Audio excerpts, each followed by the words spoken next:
Wow. All righty. Welcome back. Welcome back. We didn't get a chance to chat about all of the good stuff that's popping right now out in the blurred universe. I, of course, am the real Vince Taylor, along with Yaz the model and Soft Glam Games Nolly. And we're here to discuss a little bit more. Let's chat nerd shit. Hey guys, I love the new blurred order. You should too. Whoa. Oh damn! I didn't realize if I pushed the button, it was gonna. All right, whoops. All right, I'm starting off bad already. Damn. All right. Well, anyway, yeah, man. We didn't really get a chance to chat. We was so geeked up about having Touré on.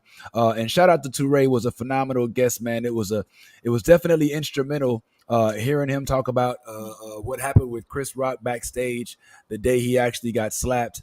I thought that was pretty funny, or sad to an extent, honestly, because I mean, we basically heard that Chris Rock was put into a sunken place after that, and then we went into how Chris Rock wasn't necessarily a defender of his own culture when he was in a sea of whiteness, where they basically started just him and Louis C.K. started talking a bunch of shit. So then one of my favorite parts, honestly, I mean, because there was a little Touré fought back a little bit, and you got to understand, Touré is from Philly. He's from Philly, hardcore born and raised Philly guy.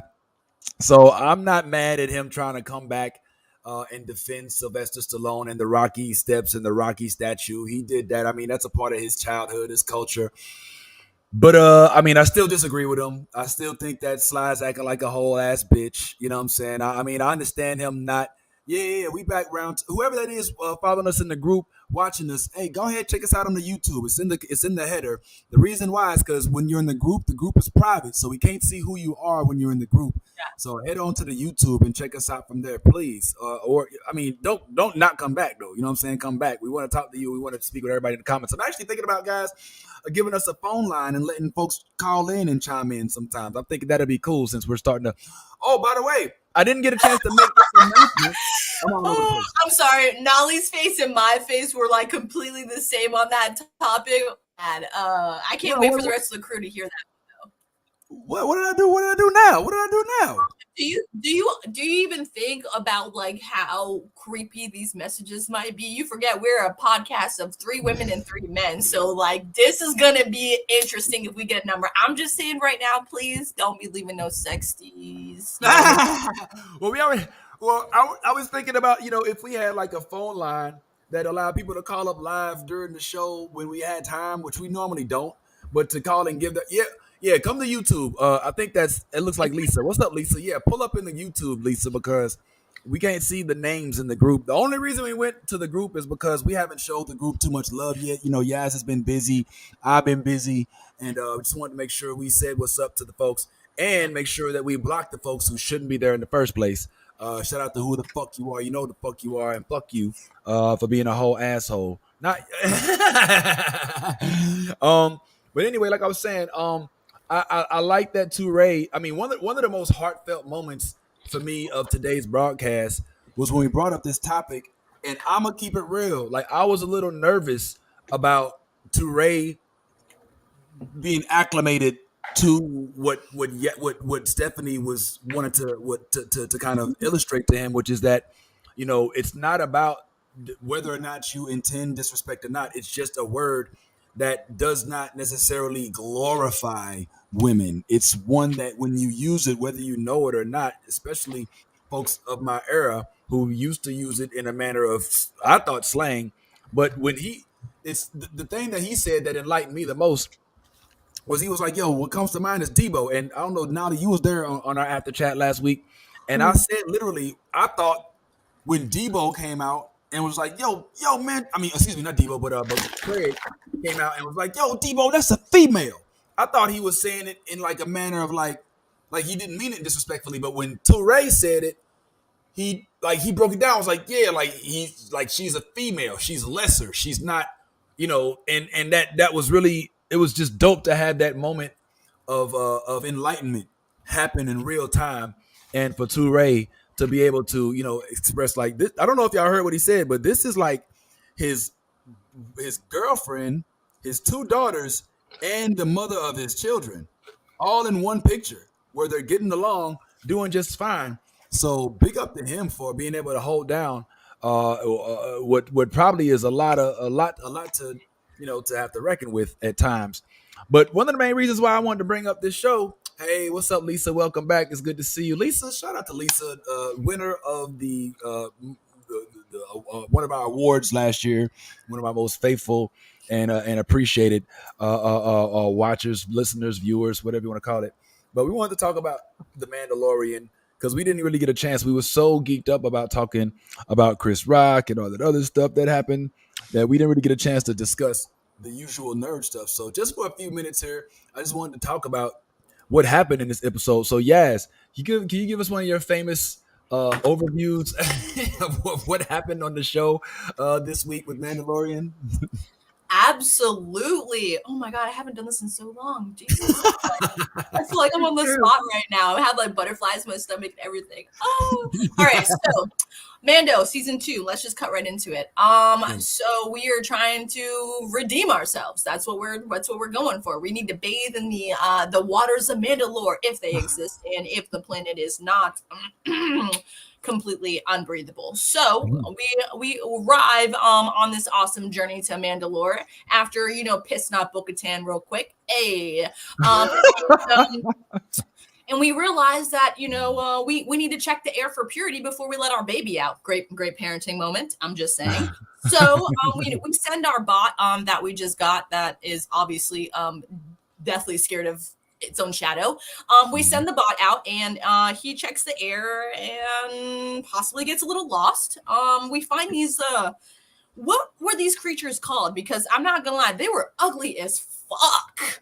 Okay. Yeah. They look like the Predator and a gorilla had a baby together, basically. Oh my god. It was insane. It was insane. I'm not gonna lie. Like these little creature things, yeah, they looked hella crazy. So yeah, we go and check this out, and of course, what happens, but Mando gets himself into a sticky situation and he's got to be saved. And what better way to save him but send our baby to the rescue? So Grogu flies off on the planet and he goes and gets Bo-Katan and brings her back to, save Dad. And guess who is trying to kill Dad? But a General Grievous looking motherfucker, okay? Like with one eyeball. This shit was nuts. I'm not gonna lie. If you haven't seen the episode, you need to check this out because this dude, I don't know who the fuck he is, but he is smart and stupid at the same time. That's all I have to say about that. So this dude is trying to literally suck the blood. Like you literally see him just jab this giant freaking needle into Mando, and he's sucking the blood and life out of him to trying to give himself more life. And it didn't work so well because Bo-Katan comes in and just blasts him all to shit and ruins his body. But wait a minute, his head still works. Holy shit. So then he goes back into this giant crazy looking monster thing, and then she kills the monster thing.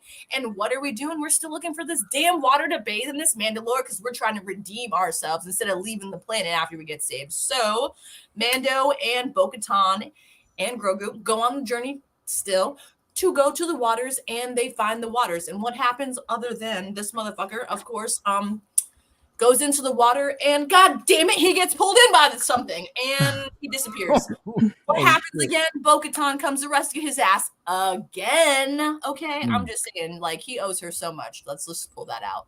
But yeah, so in the water, we get to see a Mythalore, which basically is like the coolest fucking creature ever in Star Wars. And actually, that is how we find out the Mandalorians got their credo and their signo, their sign for their Mandalore is basically like this awesome looking fucking woolly mammoth creature. It was like the coolest, scariest thing, and the motherfucker can swim too, so that's even scarier. Can he breathe air too? Like, I have so many questions.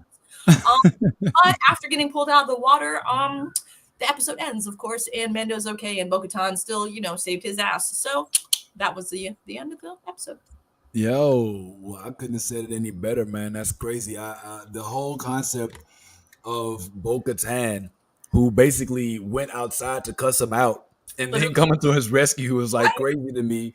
And this is the first time when Mando had to be rescued? I don't recall any other episodes in any of the other seasons where Mando, other than I think when Boba Fett came along and had to him and Mina Wynn's character, freak, what's her name? You know what I'm talking about. Finnick. Finnick, yeah, when Finnick had to come and rescue him because all of those Imperial soldiers was coming around. I don't remember him ever having to be rescued, Nolly, and that shit freaked me out. Look, all right, I'm gonna tell you how I watched the show. I'm watching it. I'm in my cave. I'm not too far from where I am now, and I'm laying down and I'm watching, and I'm sitting there watching him walk through the mines and all of that other stuff, and I'm like, all right, whatever. We kind of expected this, and then and I was like.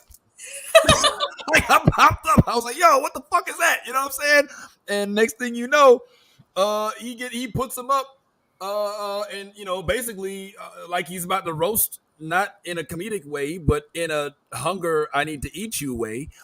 Starts jabbing him for the blood and all of that, and then we find ourselves, and this is what I thought was funny because we're about to talk about two shows, both starring Pedro Pascal. Both in which he's a father, both in which he gets fucked up, both in which the one who he's watching and babysitting has to rescue his ass. Talk about parallels, you know what I'm saying? Like it's literally happening in two different shows at the same time. In Last of Us, he's dying, and then Ellie has to go and fuck. You caught up, Yaz? Are you caught up on Last of Us? Okay, my bad. You go watch zombies. Thank you. Listen, you and my mom can preach for this show all you want. I ain't watching that shit. Listen, I am true to myself. I ain't watching them zombie motherfucking show. I'm sorry. I forgot. I will say, I mean, it is true. There have been 8 episodes, and there've only been zombies in 2 out of the 8. So it's crazy. I know you're not gonna watch it. I'm not trying to convince you no more. But it's literally at the point where you could be like, "Oh shit, zombies," and not watch those parts and still watch the show because there's literally no zombies. Like the whole entire show is not even about zombies, which I actually am annoyed by. I'm like, where the fuck is the fucking zombies? Where's the bloaters? Where's the clickers? And like, I don't see any of these motherfuckers. Like literally, like that shit. I don't know. So I mean, at some point, maybe you'll come around because, like I said, there's been 2 episodes only. Am I wrong, Nolly? It's only been 2 episodes. Maybe they showed up in 3. No, 3 technically because they did show up in the one with where Stormy showed up. So I mean, there was a for like 30 to 60 seconds. One showed up in episode 7, but they were in the first episode, and then they were in the second episode, and then they creep back in. I think in the 5th episode, and then 7, and that's it. Like the overwhelming majority of these haven't had. Time out. You said there was 8 episodes, real quick, right? 8 And then episodes. you said that in about 4 of those episodes is when the zombies, but they didn't show that much, but about 4 of them they did. In about 4 of them for brief scenes, like you literally could be like, "Oh, okay, all right, they're coming on," but yeah, it's like 4 episodes, and they're not even in like it's not like Resident Evil or like Walking Dead where the show is based on the zombies. In every episode, you're gonna see zombies. Like they're literally this episode. Spoiler alert: there were no zombies last week. The zombies showed up. If you want to call them zombies, they call them infected. They showed up for like for literally it showed up for 60 seconds, and that was it. Then there was no infected in the one before that. There was no infected in the one before that, and then well, there was in episode 5 because that was the one with Sam and what's his name? Bill. Yeah, but well, no, not Bill. Not Bill, Sam and his brother, Henry and Sam, and then there wasn't one in the one before that because that was Bill and Frank, and then the one before that there wasn't any because that was when they left the QZ, and then the 2 intro episodes there were infected, but barely, like literally. But anyway, you know what I'm saying? I get it. You like what you like and you don't like what you don't like. So I ain't trying to convince you again, but it is interesting that those 2 parallels exist. Both of these shows star Pedro Pascal, both of them in which he's basically Poppy, you know what I'm saying? And then both of them, he's fucked up in the current state and has to be rescued by his child. What did you think about this Mandalorian episode, Nolly? I liked it. I'm a big fan of Bo-Katan. I was not feeling episode 1 when they had her bitch maid sitting on her throne feeling sorry for herself. I was like, not my bitch. Absolutely not. Stand up. Stand up. Okay, stand up out here down and shit. I don't Yeah, like that. yeah. Yeah, Actually, it was good. I wonder what the fuck she does in this castle all day. She look bored as fuck. Like ain't no She don't TV got in no that bitch. cable. Yeah, like She don't God got damn, no ain't no, Legos. She's What's she doing? contemplating how her family lost the whole empire. for all the time. They're Shit, mad. like She's mad. She's a woman scorned. Okay, she's pissed. She's sitting on her throne, A whole pissed. galaxy and she can't get She a don't want therapist. nobody around. She's mad. I mean, A whole- damn, they don't a got whole no galaxy. chronic on that planet. God damn. Well, You can't see the little girl with the little salt, umbrella in the background, but she's hanging out in there. Okay, they just had Also, her ass out. all these little gator niggas, like, when do we start filming in Florida? Yo, that dude was fucking huge though, for real. And like he was like armored as fuck too. Like that Yeah. was like a fucking Kraken gator. What the fuck? I looked at my Yeah. boyfriend and said, that's why we don't go to the Everglades. Yeah, Mando visits Gatorland out So in that was a Kissimmee. New Zealand alligator. They're bigger over there. All right, well, here's what I liked about this episode. I like seeing R5. All right, so if you're not familiar with R5, if this didn't fuck with your memory, if this didn't fuck with your childhood, this is how we met R2. R5 was originally the one that that Luke's uncle selected from the Jawas when they were selling their droids to the folks in that town in Tatooine. And then R5, he's like, "Yo, get that one." And then they start walking away, and then R5 like completely loses his shit, and they end up taking R2 as an alternative because he was the one that they originally wanted. But then like he breaks down on the way out as they're walking away, and they're like, all right, fine, I guess we'll take the other one. And as a result, we ended up with R2 being the droid that follows Luke the entire time throughout the rest of Star Wars. So this R5 droid was a major callback to the original Star Wars, not just like I'm talking about Episode 4, A New Hope. You know what I'm saying? So it was kind of cool, and he was a whole bitch back then too. Like he's always been a bitch. Like this little droid is never like I didn't even know droids could like shake their. I mean, he did the whole R2 thing. You know, he was like, "Shut your ass up and get on the goddamn shit." You was an astromech. That's what you do. But this kind of goes against Tyrone. See, I don't know if you was here. Was you here? I don't know if Yaz was here. Yeah, you was here last week. Tyrone did not like the first episode, and one of the reasons he said it was too redundant, and we didn't learn anything new. And he also really hated the thought of freaking 11. What's his name again? Freaking B. You know what I'm talking about. 11. Was it? That- What is it? I don't know.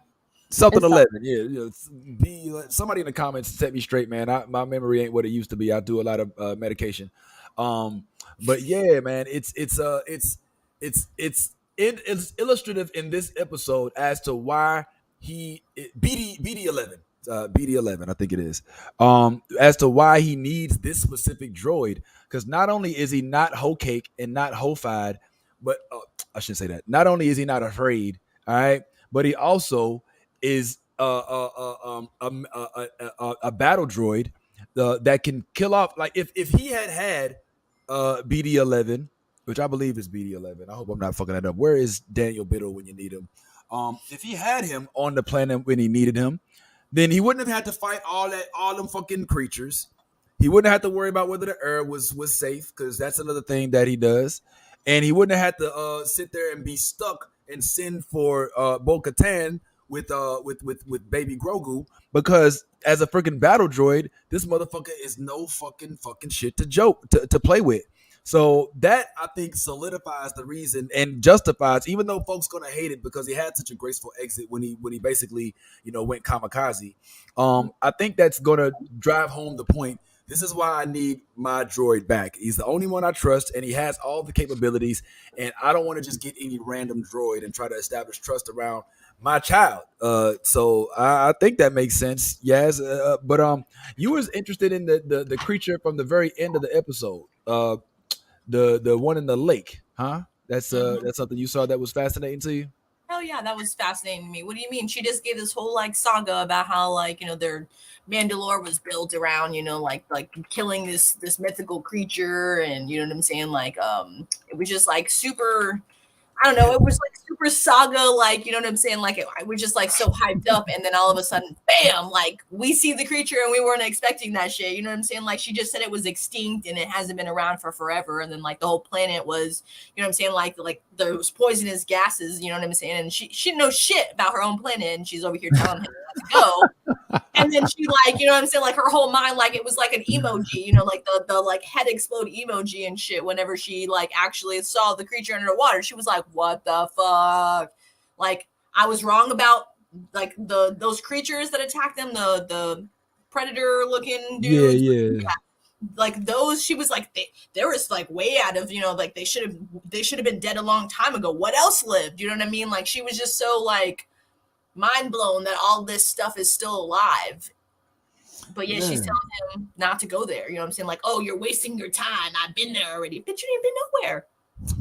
Right. And I mean, even when he took off he went outside and was like, hold on, let me pressurize my helmet, and then learned that the air was actually safe to breathe and let Grogu come on out. It's like that was a myth already. Like, yo, you can't breathe the air. Right. You know what I'm saying? And so that was myth number one dispelled. And then for them to find the lake, you know what I'm saying, and be able to, you know, to even be in its presence, I think was another myth expelled. So I think that what Mandalorian, as we expressed earlier, is essentially doing is he's getting himself prepared. Because one thing that we see right now, Mando is the only one as of this point that I've seen that's had interactions with not only the, you know, as a child of the Watch, he also is interacting with the Mandalorian, the other creed of Mandalorians like that Bo-Katan is a part of.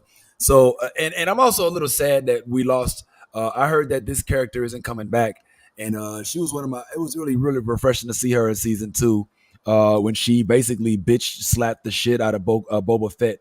And like took him to school and shit, and it was real dope. But evidently, she's not going to be coming back. She's evidently a wrestler. I don't watch wrestling as much as I used to, so forgive me those in the comments or who watching who may be completely familiar with that. But I think that the end game here is a revitalized Mandalore with the leader of the Mandalore of being Mandalorian who cross cultures with the Children of the Watch, with Bo-Katan and their crew, and is able to kind of bring the Mandalorians together almost in a way to unite as the Jedi did before Order 66, Nali.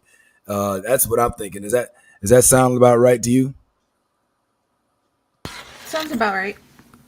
Okay. I just was checking, man. One thing that I thought was fascinating, extremely fascinating, and I want to hear what you think about this, Yaz, is we saw in this episode Din Djarin had got jumped.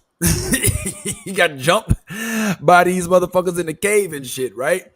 And as he gets jumped, he like starts using all of the tech he has. He's got all this tech. He's using each and every last bit of it to try to help himself out. But in the long run, he's like, all right, fuck, man. I guess I'll go ahead and use my saber. He whips out the saber and he's not able to really wield it because he's still weak with it. Like he still doesn't even know how to wield the saber in the right way. But Bo-Katan comes to his rescue, picks that shit right up. You know what I'm saying? She has no problem wielding that shit. And I think we're going to see more about this in the upcoming episodes. So it was said online that some people are thinking that maybe Mandalorian should give the dark saber to Bo-Katan, and she should have now a legitimate claim to the lightsaber. What do you think about that? Yes, I think she should challenge him for it because that's how that works. You know what I'm saying? You can't just give him anything; you have to challenge him for it. And she lost it to that one dude or whatever. Remember, like her Moff Gideon. Moff Gideon, and then Moff Gideon lost it to that one big dude, and then Mando fought that big dude for it, and he got it. You know what I'm saying? Like, so now she should fight him for it because obviously she's like way nicer with that shit than he is. I'm just saying, like, you know, she just came in just clean. You know, like she was sliding and doing some like baseball type. You know what I'm saying? Like, yo, she was Jedi mind tricking with that sword, dog. That's all I'm saying. So I just think, yo, she gotta challenge him for the right. That's all I'm saying. Ooh, I don't know, man. I'm a little nervous about that because I Mm-mm. mean, I don't necessarily know how the challenges work on Mandalore, but if it's just a toe to toe straight up fight where they don't use sabers, don't use weapons, I don't know if I mean, and this isn't because she's a woman, but just because Mando was was a bounty hunter. You know, this dude was out there. You know what I'm saying, in the field kicking ass, having all kinds of issues. We saw him before he got the saber. He was still a force to be reckoned with. I haven't really seen Bo Katan do much Oh, without her with her jetpack and with I mean mm, what you think? What you think, Nali? so I feel like we're just looking at Mandalorian and we forget that we get a shit ton of Bo-Katan in Star Oh Wars yeah, Rebels. that's right. And so That's she right. like my bitch was leading the whole Civil War and shit like that. Okay, so she's got experience. It's just she thinks that all of her bad luck was tied to her just accepting the saber and not actually getting a legitimate claim to it by winning it. Right. And so that's why she's all like sad because her followers left her because she essentially gave up the saber because she realized she didn't have the legitimate claim to it and that Din Djarin did. And so I don't know. I feel like she could probably hold her own in a duel. I mean, she seems more capable to hold the damn saber. My man's was over here running like a kid with scissors with it, done her stuff before. Like, come on now. Yeah, Sir. like Oh, damn, that's fucked up. he is not really. The only time he really has had success with the saber was with Paz Vizsla, Yeah. when they were battling for the saber with the armorer on that space station, Mm-hmm. and even then he had trouble with it. You know, he had to use other devices, and then when he first used it, I don't want to say when he first used it, but when one of the first times we got a chance to see him in the last couple episodes of Boba Fett, he sliced a hole in his leg and shit. It was like fucked up. It was like put a hole, like so it's just interesting to see him now come into the fold and try to wield it and not really have that much success. I thought, okay, all he has to do is whip out the dark saber, slice all these motherfuckers, and be gone with it.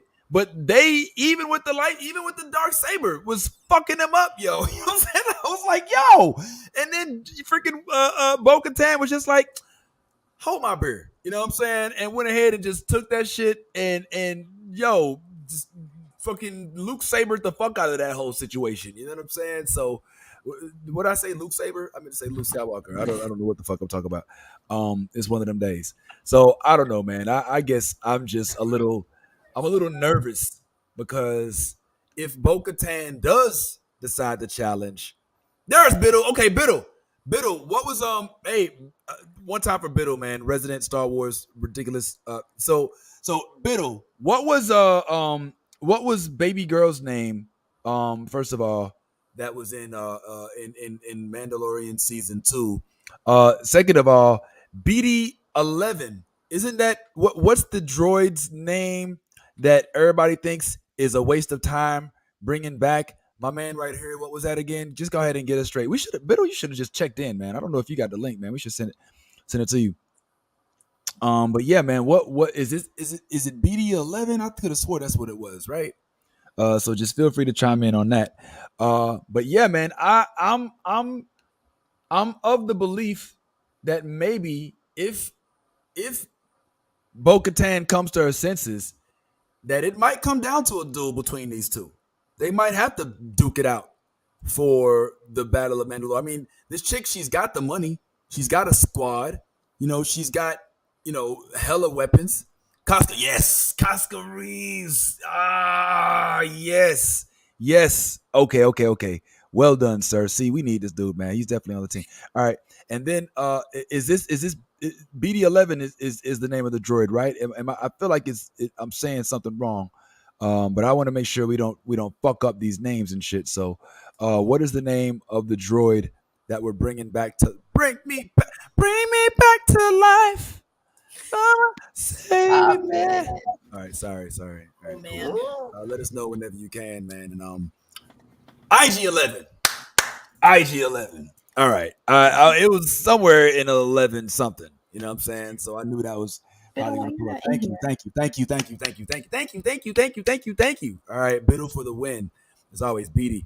BD8. I'm thinking of BD8.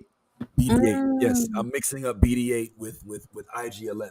Okay, all right. My man, look at Biddle, man. He's just this endless plethora and an endless trove of Star Wars knowledge. Like, what are you gonna do with all of that? You're gonna pull up here. That's what you're gonna do, man. So, I'm actually curious. I want to see. Let me see if I can find this scene, the end scene from there, because I want to see once again how it ended. Let me see. Last scene, Mandalorian, and what that actually looked like. Let me see. Ending scene, season 3, episode 2. Ending scene comes right up. Let's do it. All right, here it is. I hope it is. I mean, you never know with these freaking things. Let me see. Episode 3. Oh, that was episode 2. My bad. All right, here we go. Yes, the Mythosaurus. The Mythosaurus. All right, let's see what this dude's talking about. Let's talk about it.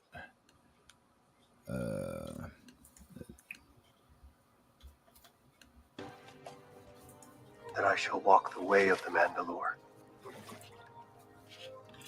and the words of the creed shall be forever forged in my heart. Back.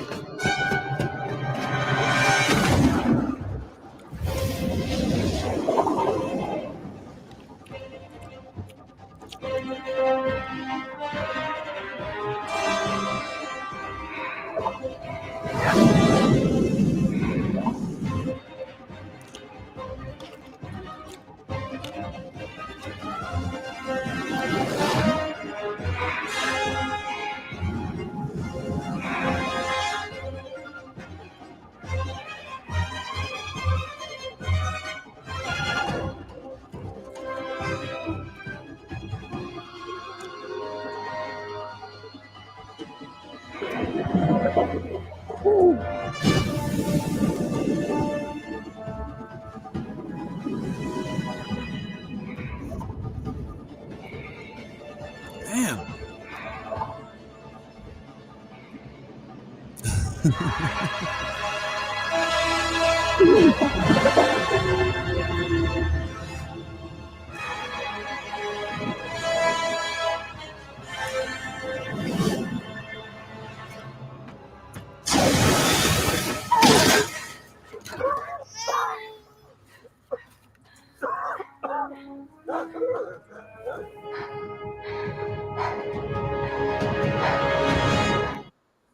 Yo, okay.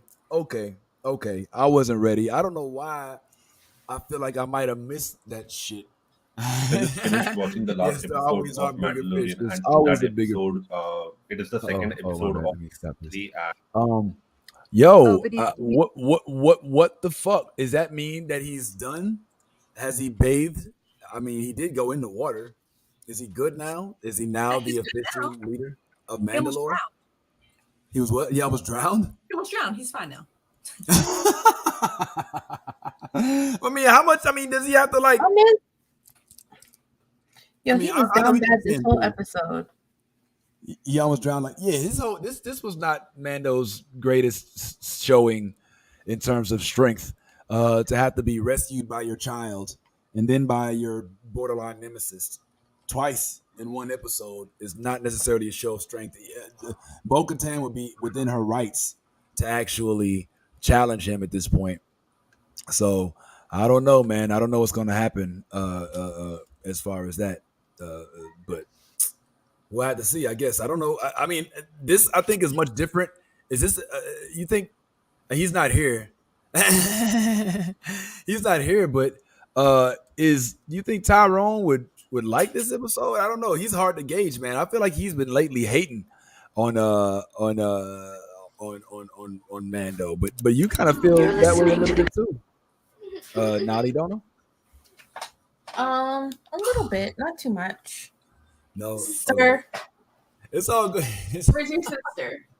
Naughty, look, this is how you fight off a Demogorgon. He's like trying. She's like, God, this is like, look, this is you're doing it wrong, Nolly. If you want to if you want him to back up, you got to do it like this right here. Uh-oh.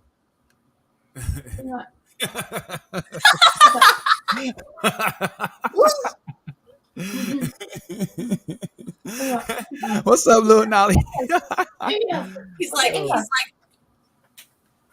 want to be a star. Ava. Hey. Real quick, I know we talk about Mandalorian, and it's definitely worth it, and we talk about some of these other shows, but I had to take this moment since Yaz is finally back to bring up a show that she tried to put us on, and we just was ignorant to it, and we hated the entire time. And even though I'm still not a big fan of her accent, Bad Batch has come back in full force. And I'm not even going to talk about the whole thing because I'm not caught up. The last episode I watched was this episode, but the reason why it's so significant to me, and now they're going to get some straightening. The reason why it's so significant to me because I've never seen a creature of this sort. So now we are officially dealing with a actual Wookiee that has the Force. And I ain't never seen nothing like this. This right here is completely dope. Watch this shit right here, man. Watch this shit right here. This shit. Just hold on. Watch this scene right here. Hold on. I need to. I'm gonna slow this down for a second and let me put the sound on. This shit right here is epic. Check it out.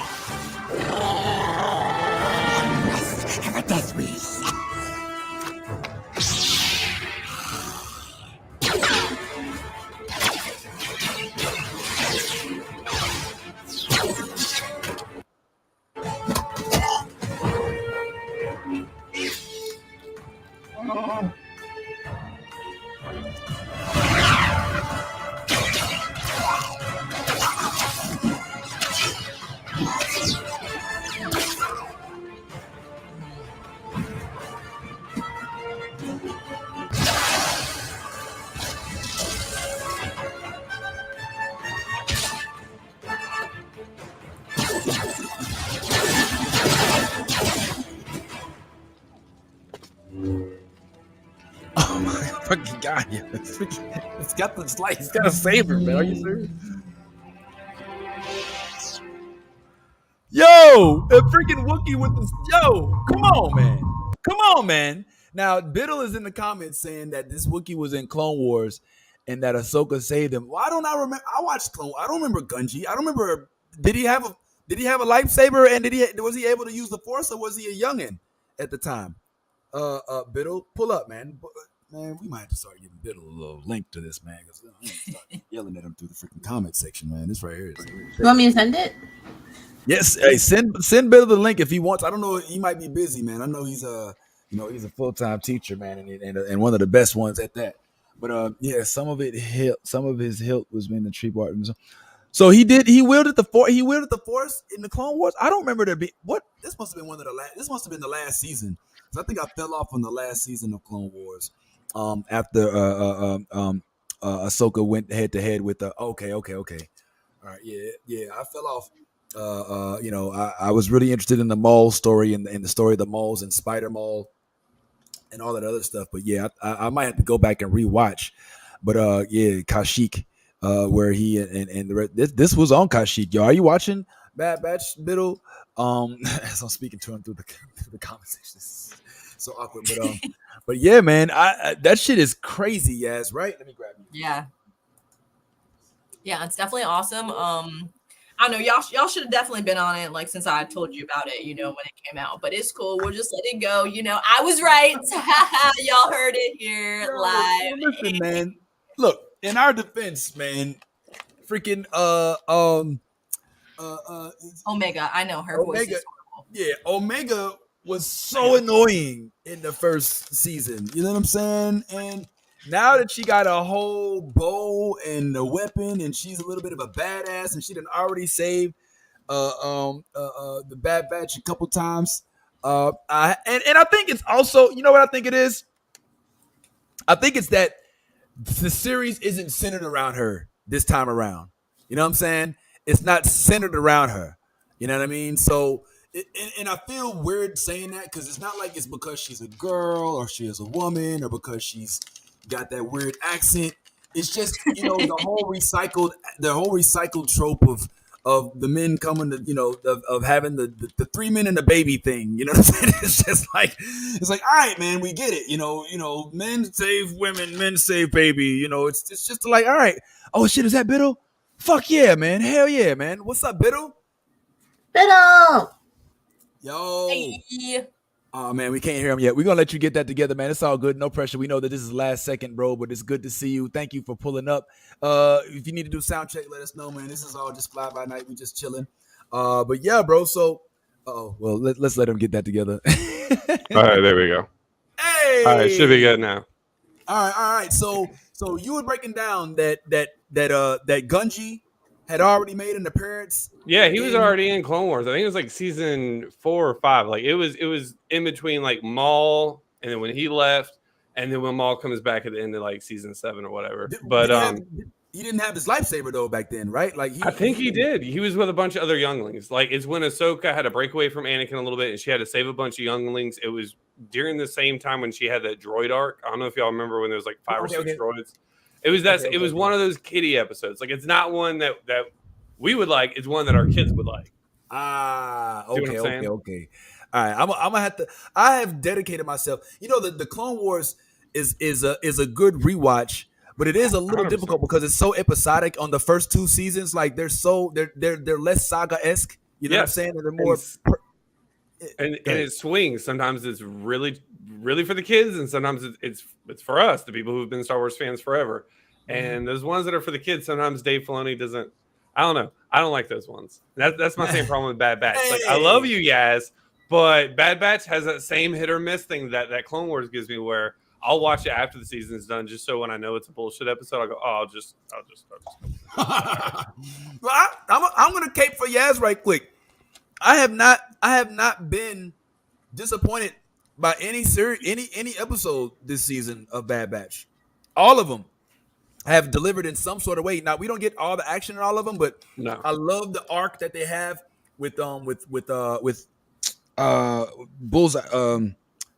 Crosshair. Yeah, the sniper, and him like having to kind of like deal with like being conflicted and working with the Empire and you know what I'm saying and all that. Yeah, no, so I like that. There's some good shit in Bad Batch. I'm not giving it, but also you're not wrong about Echo. God, they chose the worst voice actress in the history of ever done. And I thought it was because they were going to drop her in either Mando season 2 or 3 or something, and that's why they had to set it up with her. And like maybe the actress that they picked for Mando has that accent, so they're like, we need this continuity. But so far, it ain't happened. It's just been an annoying voice actress. I don't know. I don't know, man. Did you watch Rebels, yo? Yeah, no, I watched Rebels all the way through. Kanan Jarrus is my favorite Jedi of all time. I mean, I'm biased because I'm a teacher, and he was like, he died for a student. But like, whatever. Like, but no, yeah, I loved Rebels. Okay. I didn't watch Rebels. I watched like the first episode. I watched the first episode, and I was like, man, these kids, man. It's not like I watched Star Trek Prodigy. You know what I'm saying? And it's like, I feel like I'm too old for this. You know what I'm saying? And I kind of felt like that with Rebels. And after the first episode, I was like, I don't think that this was designed for me. It kind of feels like, like Tiny Toons. You know what I'm saying? Like, it's like, I don't think. Season 1, you're right with Rebels, and this is the problem. When Disney first took over and they canceled Clone Wars, and they said, Dave Filoni, this is what you got. You have to go back to the old trilogy. We're trying to shy away from the prequels. We're doing this new trilogy with Rey, and we want to go back to the original trilogy. So that's what you got to do. You got to do this Rebels show.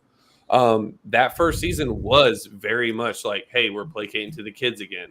And then as that season didn't really work, they were like, all right, well, you can kind of go back to doing what you want to do, but just with this storyline. And that's when you'll notice with season 2, that's when they bring Ahsoka with Vader. So you finally see Ahsoka realizing what happened to her master, Anakin Skywalker, and he became Darth Vader and all that. That's when Maul comes back into Star Wars Rebels, is the end of season 2. So yeah, that's when it matures out from there. And then you see where Kanan dies, and then no spoilers. Nothing happens. Great show.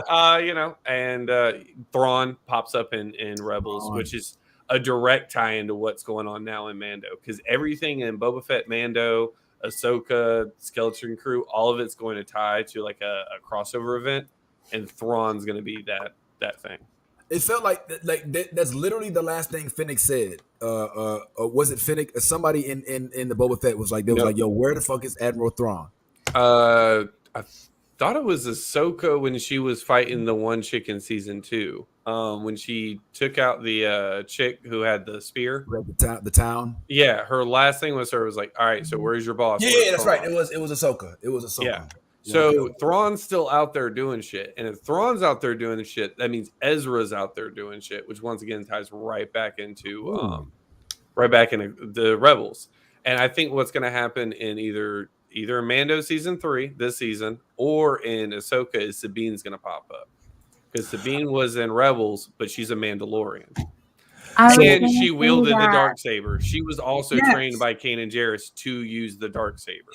So if anyone can teach them, it's Sabine and it's fucking Bo-Katan.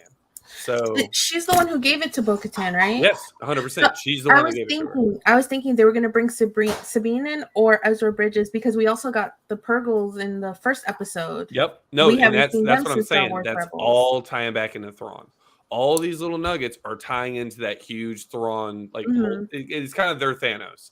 Thrawn is going to be the Disney Plus Star Wars Thanos. Well, how? I'm sorry. Go ahead. No, you're good.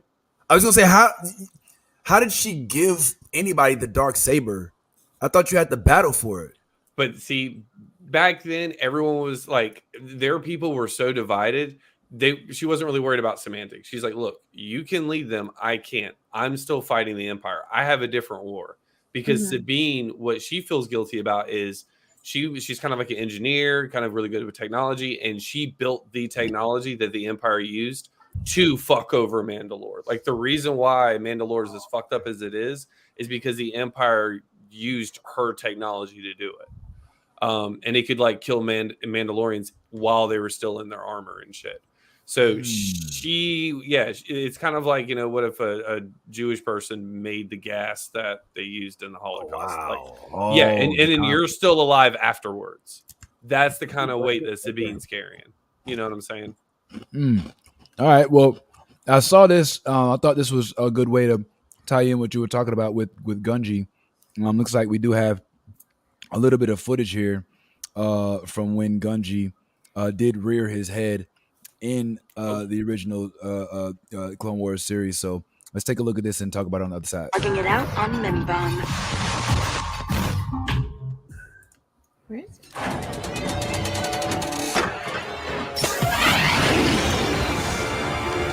Oh, what's the same goddamn thing? I was hoodwinked. Not hoodwinked.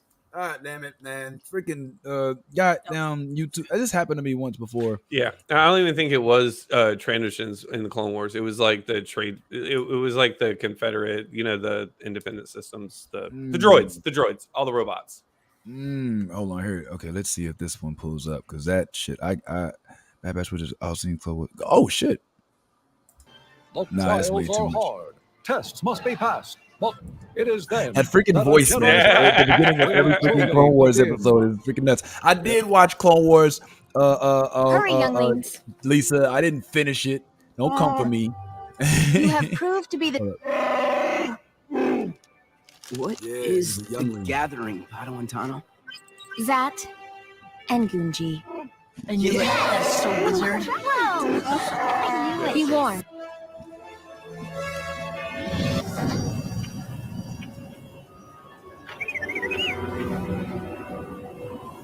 Oh, I remember this episode.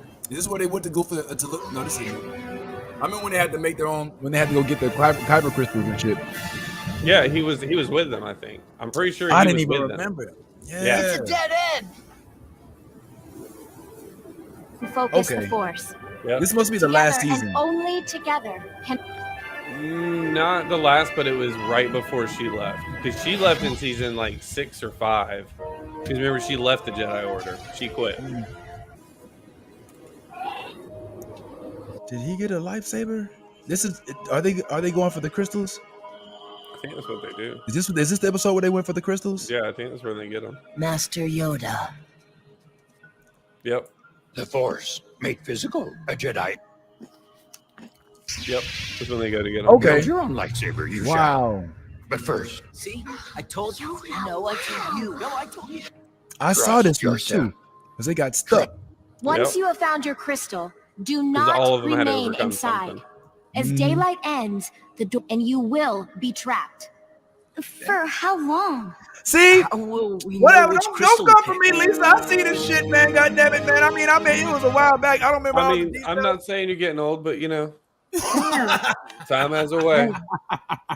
Some of my habits too contribute to loss of memory. I you mean, know what I'm telling you, I feel you. saying? But yeah, man. Okay. So, what was your thoughts? Did you see this episode of Mandalorian, bro? What you thought about it?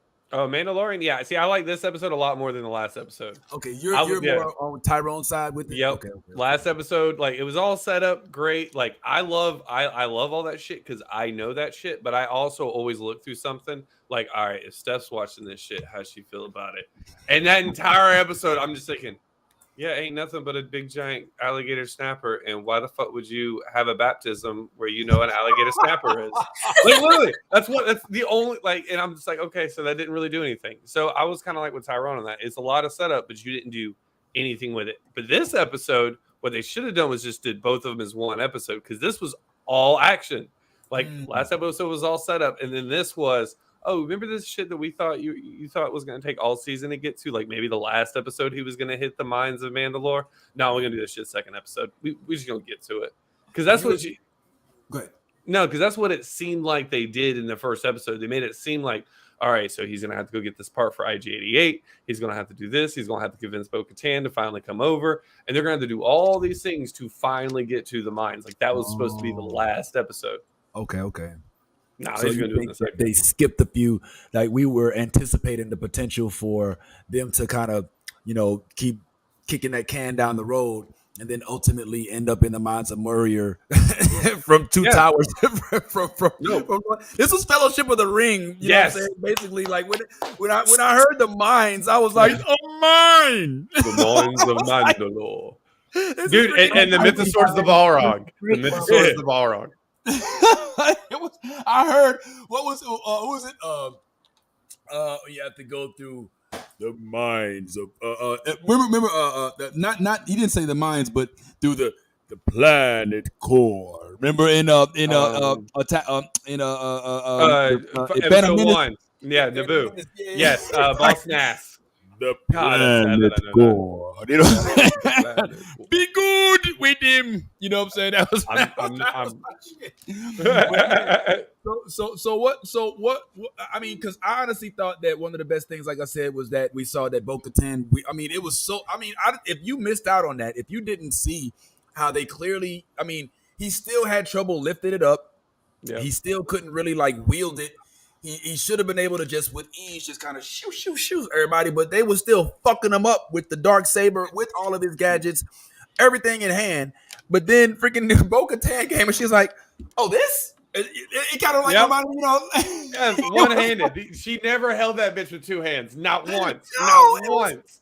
I was like, "Are you seeing this? Are you seeing Bo-Katan picked the bitch up like it was a toothpick?" You know what I'm saying? Yep. And just started pew pew pew pew. And then at that point, I was like, "Uh oh."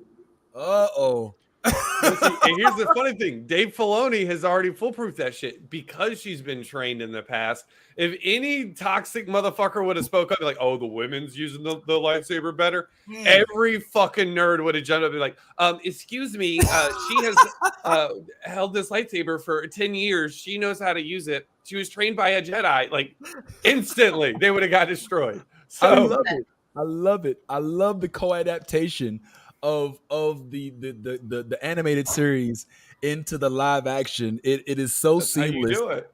I still am reaving from the live action appearance of Cad Bane. I died that shit on stream seeing. I thought he did kind of look like Squidward a little bit with the nose, but other than that, I'm ready for it. I wonder what other live action characters we're gonna get this season. We've already been introduced to. Were you the only? I think I might be the only one on this panel. I hope not, but I might be the only one on this panel who kind of leaped for joy when I saw them trying to reintroduce some sort of BD8 relevancy. I mean, excuse me, not BD, R5. R5 Yeah, dude. relevancy. I Mhm. immediately was like, oh, that's the reason we have R2. Homie, if there's a book called From a Certain Point of View that they came out with during the Star Wars A New Hope's 40-year anniversary, and what it is a series of short stories from side characters from the first movie, and one of those fucking perspectives is R5. And he's What? getting chosen. He's like, oh, I'm going to do this thing. And then R2 calls to him and says, hey, I have this very important mission. I have to go with that 3PO unit. I have to go with him. And so R5, whenever he like blew that circuit, he did it on purpose for R2. Oh, So shit. yes, he lost his moment for R2. So for him to now get picked and he has his moment to shine, it's actually like it's really fucking cool. It's really cool. What that book is called from another point of view? From a certain point of view. From a certain point of view. Hold on, let me look this shit up, Let man. me check Amazon real quick. Hold up, Lit Major. Yeah, man, you supposed to been knew that. How dare you? You better buy that shit right now. So it's a bunch of short stories from just little side characters. Like there's one from like a dude from a cantina. It's all these different little side characters who watch things play out in the movie, but you're seeing it from their point of view. Oh, yo, are you looking at it? Are you looking it up? Nolly? Yeah, I added it to my cart. It's got a coupon and everything. Yeah, so yes, here's the scene. Well, I mean, it's not the scene, but here's a picture of it when they were trying to ride off back to the crib, and R5 essentially short circuits and just starts freaking out, and as a result, Uncle Owen, and Luke end up saying, all right, fine, fuck it. We'll take the other droid. Shit. You know what I'm saying? Fine. Because I think this one was a little cheaper or something. You know what I'm saying? Like there was like them Jawas is always trying to get a buck, yo. There's like, nah, this one right here is cool. And he's like, all right, cool. So then they end up getting R2, and that's how R2 ends up going with Luke. And keep in mind, R2 had already been a part of the rebellion. When C3PO first finally started opening up to Luke, he says, I remember this scene distinctly. Luke is sitting there cleaning R2 off, and then C3PO he says, with the rebellion, he's like, you fuck with the rebellion? You know what I'm saying? He's like, well, yeah, you know what I'm saying? Of course, like, yeah, we've been with the rebellion. And that's one thing that the prequels did do well is incorporate the relevancy of the droids, and the droids kind of function as like a center of all three, the prequels, the sequels, and the originals. So to see him come back into the fold, I thought was pretty dope, man. Out of this, I mean, I ain't gonna lie, I had a visceral. I was like, oh shit, it's R5 and shit. You know what I'm saying? And, and with Pelly sitting there trying to sell him off and shit, like, oh no, he's good. You know what I'm saying? He's like, no, I'm not good. She's like, yeah, he's good. She's every Florida woman junkyard salesman, every single one, or every Florida used car salesman.